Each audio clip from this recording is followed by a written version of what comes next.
sua nacionalidade, a sua realidade, né, para poder realizar um gênero literário que é muito confundido com uma outra sociedade, né?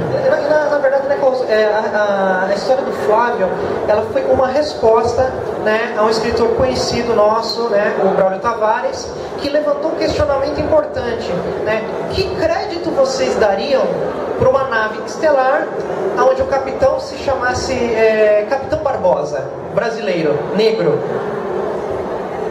né? Então ele resolveu, digamos, peitar isso, né? Realizar o choque e mostrar que é possível, né? Eu não queria passar para o Mustafa, mas colocando essa questão, Mustafa, quer dizer, esse gênero ele evolui ao longo do tempo e ele vai absorvendo as características do seu momento e do seu lugar. É claro que a sociedade brasileira sendo um momento, tendo um momento e sendo um lugar distinto, refletiria um outro contexto. Exatamente, isso que ele falou é muito importante. Nas oficinas lá em Curitiba, que nós estamos trabalhando junto com a André Carneiro, nós fazemos isso com uma brincadeira, a síndrome do Capitão Barbosa, né? Como que você pode fazer uma ficção científica brasileira sem ter aquele ranço da imitação daquilo que é feito lá fora, parecer uma imitação barata daquilo que é americano, e também manter a nossa identidade, e também não cair naquela coisa chata, né, do brasileirismo ufânico, que também é uma moda na década de 70 e torna o trabalho realmente enganjado e passa o trabalho datado e também um trabalho que perde aquilo que é o novo, né, a inspiração do novo. Então, realmente, esse trabalho da síndrome do Capitão Barbosa brinca que você pode fazer sim uma ficção científica nacional com o nome do Capitão Barbosa, né, enfim, com todas as características do brasileiro, e sem cair na imitação, sem cair na caricatura, no caricato, né? E com histórias que sejam consistentes e tenham esse respirar dos aspectos mais importantes da space opera, que é o épico, né? Então, o clichê é importante, sem dúvida nenhuma. Nós gostamos de ouvir histórias repetidas, desde eternidade. Quem que não gostou de ouvir pela milésima vez a mãe contar Chapeuzinho Vermelho, Branca de Neve? E esses clichês todos estão acompanhando a nossa vida e nós adoramos pegar, por exemplo, a moça lê lá o Nicholas Sparks, né, em que sabe que a mocinha e o mocinho vão ficar felizes junto ou não, né? Sempre existe aquela possibilidade de não dar certo. Então esse clichê é maravilhoso. O próprio George Martin, ele fala que as antigas histórias são como os velhos amigos que precisam ser revisitados, né? Então nós temos uma necessidade também de ver o clichê e, claro, sem cair novamente no caricato, na imitação e na cópia, no plágio, né? Então reviver o clichê, reescrever esse clichê, tá? É um grande desafio e você encontra na internet lá receitas para escrever space opera, que é muito divertido. Imagine um objeto grande no espaço, não importa o que seja, desde que seja muito grande, né? Algo fantástico. Aí você vê Rama de Clark, aí você vê aquelas grandes construções do Scott Card e assim por diante. Então você vê várias noções de coisas gigantescas no espaço e que vão para o cinema também. Aí você imagina alguma coisa muito má, uma força muito negativa, quer dizer, o péssimo do pérfido, né? Uma coisa muito boa que contrapõe. Então essa dicotomia entre o bom e o mal, entre o bem e o mal, né? Essas relações que estão nos clichês de toda a nossa infância.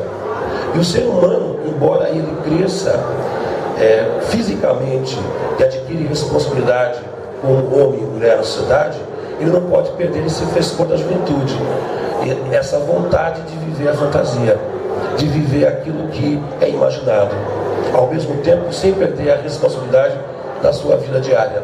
Então a space opera permite algumas vezes ele escapar dessa realidade mais imediata e respirar ares novos dentro do clichê que lhe é bastante familiar. E eu gosto de trabalhar com clichê, tanto que um conto dentro do gênero, que é o título do meu livro lá de Contos, A Cor da Tempestade, é uma space opera de um personagem azul. 5 anos antes de aparecer o personagem azul norte-americano, né? E eu fico brincando com eles que eu queria fazer uma Umbanda espacial, onde em vez do preto velho eu teria lá o espírito de um azul velho, brincando, né? Fazer uma brincadeira com a nossa Umbanda, que é uma criação brasileira, a Umbanda é brasileira. Fazer essa brincadeira com medo de ser processado depois. Mas se existe Umbanda, por que falando do Avatar? Falando do Avatar? É, do Avatar. Baixar um espírito azul, né? Por exemplo, né? É uma brincadeira que nós fazemos, mas existe uma sociedade humana em que as pessoas são azuis e são discriminadas porque a cor é azul. Então eu faço nessa história, essa ópera, a brincadeira com o clichê, que claro, no final a mocinha e o mocinho ficam juntos, tá? Inclusive até um crítico, que foi muito bem criticado esse conto, ele falou, eu gostei muito do conto, A Cor Tempestade, do livro e tal, mas que pena que ele é tragado por um clichê no final, sabe? E na verdade não foi uma pena, porque o fato de ter um clichê no final aumentou o meu público. E todos nós aqui acabamos sendo mundialmente famosos no bairro, né? Existe um nicho que compra nossos livros e lê a gente. E quando você consegue sair do bairro, é uma coisa muito boa. E o clichê faz isso pra gente. Quando você consegue trabalhar com o clichê, trabalhar bem com ele, o clichê, por exemplo, da discriminação racial, é muito chato, mas todo filme que envolve discriminação racial tem exatamente os mesmos clichês. A história da discriminação racial é uma história clichê. E não é por causa disso que ela fica menos importante. Não é por causa disso que ela perde a sua força humana. E a grande necessidade do ser humano apontar para o preconceito e dizer, nós temos que nos livrar disso. E quando eu transporto então, o preconceito racial do mundo, né, o nosso mundo do século XIX, XVIII, XVII, e jogo para o século 30, por exemplo, uma nave espacial, onde uma pessoa não pode sentar naquela nave porque ela tem a cor azul, já não é mais a cor negra, é uma outra cor, mas a discriminação continua. Eles viajam dentro de um raio de luz e o personagem fala, mas ainda eu carrego essa mesma sombra. A cor da tempestade é a cor da pele desse personagem, um azul que lembra a tempestade no horizonte. E aí aquela briga que existe entre nós e nós mesmos. Então o clichê é preciso ser trazido e revisitado com vigor, sem nenhum medo mesmo. E trazer para nós, Brasil, uma espécie ópera que respire eternidade. Que não seja uma coisa simplesmente da banquinha naquele momento, mas que diga, nós estamos fazendo literatura. E as pessoas vão ter que dizer, puxa, isso aqui é literatura de grande qualidade. Não importa que essa literatura tenha naves espaciais gigantes, tiroteio com raio laser, pouso num planeta, à base de chuva torrencial. Não importa isso. O que importa é que por trás daquelas letras do textual existe uma grande história humana, onde as pessoas vão se identificar com o personagem, vão sofrer com o personagem e vão dizer, olha o clichê do bem versus o mal. E esse clichê está na nossa rua agora.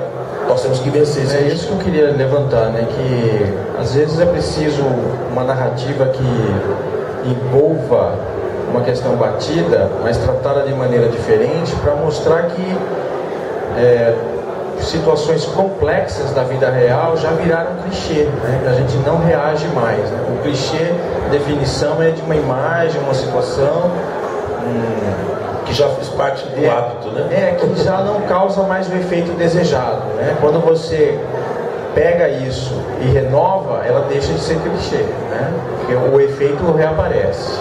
Mas no instante que você analisar, por exemplo, o revisitado, né? Em todo momento que você revisita algo, você acaba trazendo algo novo nessa revisita, né? Quando você lê a mesma história na infância, a mesma história que você viu na infância, o mesmo filme que você assistiu na infância, você carrega na hora de ver esse filme por você, jovem naquele momento, mas você enxerga com outros olhos. Então o que nós trazemos, eu acho que nessa retomada das Pessoalópolis, tenho que dizer parabéns aqui para o pessoal que está organizando já esse evento, para vocês também, porque é preciso muita valentia, muita valentia. Você escrever um livro exige valentia. Eu trabalho, as pessoas estão na praia e você está espancando o teclado, não é?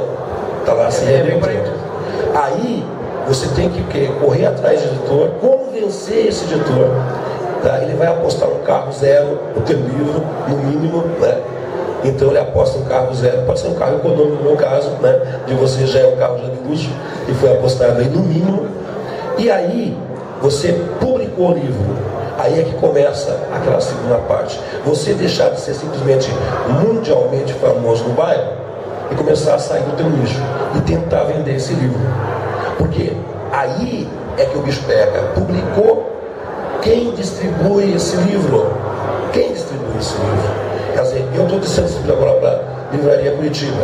Dá para fazer uma saga para contar como é que a distribuição foi conquistada. Para você sair do teu nicho confortável de mercado e ir para a livraria. Esse é um trabalho muito grande. Distribuição nacional, então, nem se fala. A dificuldade é muito grande. Essa história que você... Concluindo um pouquinho essa parte, deixar bem claro que dentro de cada um dessas pessoas que escrevem e publicam no Brasil ficção científica, existe uma pessoa muito corajosa, muito valente, que está conseguindo fazer vários milagres. 1, de escrever, 2, de publicar, 3, de distribuir e o 4, de vender. E o que é mais importante, conquistar um fã-clube, conquistar um grupo de fãs que era prerrogativa apenas da literatura internacional. Desculpe te interromper, mas eu tive por isso pensando. A história que você mencionou está nesse livro aqui, no Sagas? Bom, o Sagas, aí é uma outra subversão do clichê. Porque eu imaginei um clichê aonde tem um mocinho e uma mocinha. Nesse eu tiro o mocinho e a mocinha. Como assim? Então não tem ninguém? Não, só tem vilões. Então o Space Opera, aonde eu extraio a figura do vilão. As paisagens são gigantescas e exóticas. Eu coloco os dois vilões dentro de uma nave espacial, dentro de uma estação espacial. Quem é o pior vilão? Aí você vai escolher para quem você torce. Você começa a torcer para um, depois no meio do caminho você torce para outro, depois no meio do caminho você torce para outro. Então a vilania vai mudando de nível e você vai se flagrando ao descobrir que não existe o muito negro e nem o muito branco nesse sentido. Existe alguma coisa cinza em nós, mas na história existe uma massa negra, a matéria negra, né, que vem dentro da história como personagem. Então é uma space opera que bordeja um pouquinho com o terror e que também traz a questão de você olhar para dentro de você e também de não olhar para o rastro que você deixou da tua vida, né? E aquele terror que acompanha cada um de nós, que é a sua própria avaliação da vida. Por isso, não olhe para trás. O tempo todo ele avisa, não olhe para trás, no sentido de não olhar o rastro da instituição que você deixou na sua passagem enquanto você foi vilão, né? As coisas ruins que você fez, você não quer olhar para trás. Então é uma brincadeira que eu faço com todo o gênero space opera, extraindo cada um dos seus elementos clichê e mantendo o mais importante, que é o bem contra o mal. Mas essa luta se dá dentro da pessoa, que eu acho que é o cenário mais exótico que a gente pode imaginar no space opera. Eu vou dirigir uma pergunta para a Larissa e para o Hugo a partir da experiência de vocês com as duas antologias, tá? Eu quero que não falem mais de clichê, que já virou um clichê aqui, né? É difícil, vocês discutam essa questão, né? Tendo em mente o que foi falado também aqui no primeiro painel, né? A coisa da literatura brasileira ser inferior ou não ao que se faz no exterior, etc. Né? Mas a questão é, o space opera seria um recurso para se sair do gueto, né, do bairro, ou não? Ele pode ser uma ferramenta nesse sentido ou não? Para ser bem sincera, eu acho que sim, simplesmente pelo tipo de subgêneros tem muito vendável, então assim, o pessoal já tem uma referência muito forte de Star Wars, Star Trek, etc. Então isso chama atenção para um público muito maior. Um exemplo que a gente pode dar é a gente conseguiu entrar com um contato muito grande com o Jovem Nerd. Por quê? Porque eles curtem esse tipo de coisa. Então eles estavam muito mais dispostos a ouvir o que a gente tinha para oferecer, porque eles já tinham conhecimento do que se tratava aquele subgênero. Esse ponto do Jovem Nerd, para quem não conhece, é um site muito legal, bacana, né? Para quem é nerd, obviamente. Muito legal, né? Não, é maravilhoso. Vamos falar a verdade. É uma fonte de informação excelente. É fantástico, eu recomendo usar alguns anos. Eles fizeram uma divulgação interessante, boa, nossa, sem nos conhecer, né? Mas mas assim, nós fizemos uma prévia interessante, nos divulgaram, e através deles nós atingimos pessoas fora daquilo que chamamos de fandom. O que é o famoso fandom? O fandom é o domínio de... É o nosso bairro. Nosso bairro, exatamente, o nosso bairro. Aonde você é meu vizinho, meu amigo ali e tudo mais, tal. Aí, opa, publiquei um livrinho, tenho minha historinha aqui, aí você compra, tem aquele teu vizinho que é invejoso, que não compra e vai falar mal de você, e as intrigas de bairro, né? Então, assim, é isso. Então, assim, e isso é uma realidade, gente. Uma coisa que não só nós, escritores aqui presentes, vivemos, mas qualquer um que você encontrar aí que é escritor, nós vivemos isso. É o bairrismo, né? Não só o Jovem Nerd, mas, assim, outras ações que a Larissa e eu tivemos foram bastante positivas para levar o nosso projeto Space Opera para além do bairro. Além do bairro. Então, assim, e as visitas a eventos, a cidades, mostrar a nossa cara, isso facilitou bastante. Nós ainda não somos uma J.K. Rowling, né? Não temos um Harry Potter em mãos, né? Não temos um Crepúsculo em mãos, e nem teremos, né? Enfim, cuidado, hein? Cuidado. Nem teremos. Né? Se bem que também é carregado de clichês, se você né? conseguir, de repente, vender milhões, eu acho que até vale a pena. A gente pensa, né? Mas no lugar de vampiros que brilham na luz, vamos colocar alienígenas, robôs, né, naves espaciais, enfim. Bom, enfim. Mas assim, nós conseguimos atingir um público além do fandom, além do nosso bairro. E isso pra gente foi interessante, porque assim, nós, a princípio no projeto, nós enxergávamos o nicho, que era aquilo que nós tínhamos. Quando você está no seu bairro, né, usando a mesma analogia, você enxerga ali a tua rua, a rua de cima, né? Pessoal, né? Hoje a molecada não faz mais isso, mas antigamente a molecada jogava bola e tudo mais, disputava com o pessoal da rua de cima, da rua de baixo, tinha brigava, ia todo mundo brigar e tal, né? Hoje a molecada só briga em casa no videogame, né? Antigamente não. Então assim, como sair desse bairro? É o trabalho de formiguinha, né? Através de apoio, através de colaboração, mas principalmente, né, nós apoiando uns aos outros. Vamos viajar? Vamos para Porto Alegre? Nós somos de São Paulo. Né? Vamos para Curitiba? Fomos em Curitiba. Fomos em cidades pequenas, Paranapiacaba, nós fomos. Né? Uma cidade, um distrito de Santo André muito simpático. Teve o Festival de Inverno lá, estivemos presentes. Mas o artista vai onde o povo está. Exatamente.